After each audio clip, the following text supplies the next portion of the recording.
Lesson 38, Starting and Finishing. Let's get started with a common question.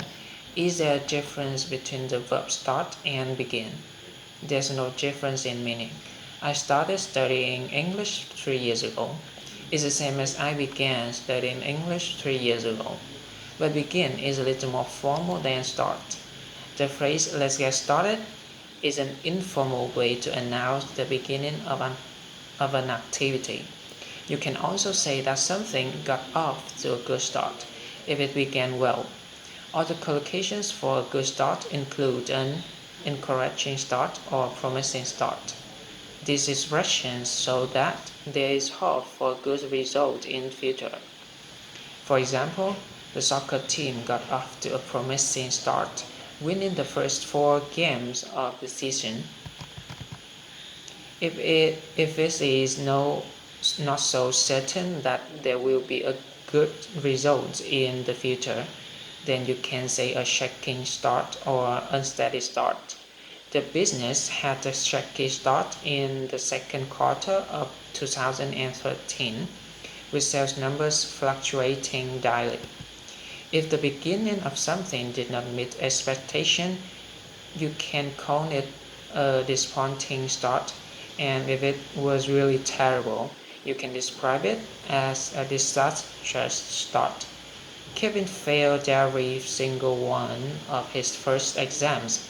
His semester was off to a disastrous start.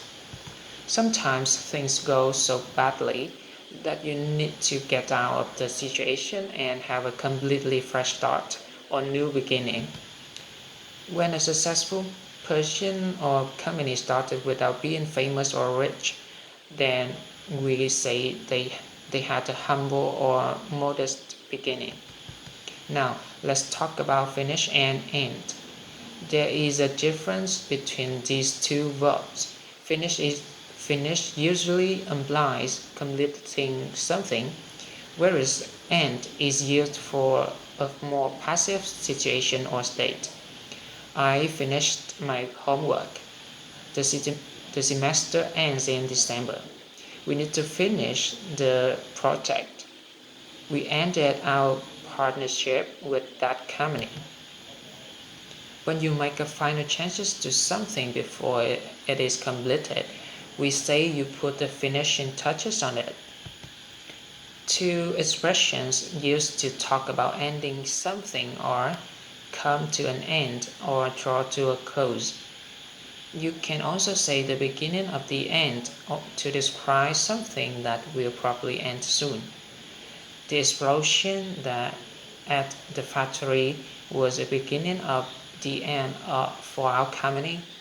In other words, the explosion began a process of the company failing and eventually shutting down.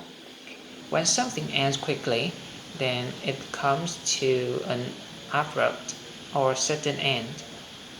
On the other hand, when an activity appears that it will continue forever, then we say there's no end in sight.